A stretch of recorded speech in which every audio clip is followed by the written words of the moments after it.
Nous allons procéder à l'étape 1 en cliquant sur 1 et voici une fenêtre qui apparaît nommée Préférences.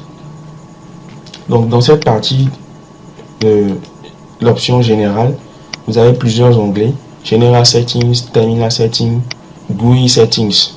Revenons dans Général. Ici, vous avez la possibilité de changer la langue de l'interface graphique de GNS3. Vous pouvez choisir français dans la liste et appuyer sur OK.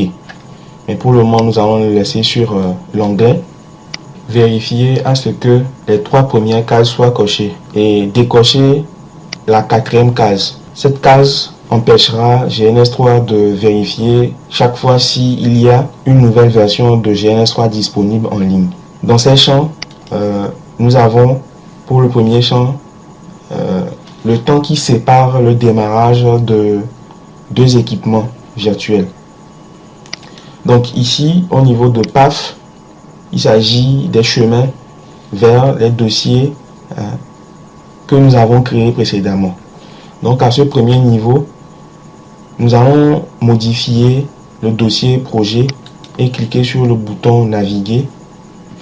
Nous allons venir sur notre disque D et nous venons dans notre dossier GNS3 Racine et nous allons choisir plutôt ce projet comme dossier de sauvegarde par défaut des projets GNS3.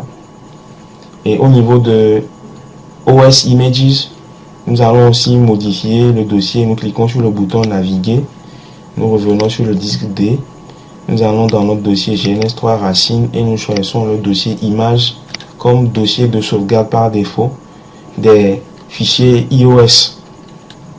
Après, nous cliquons sur le bouton OK.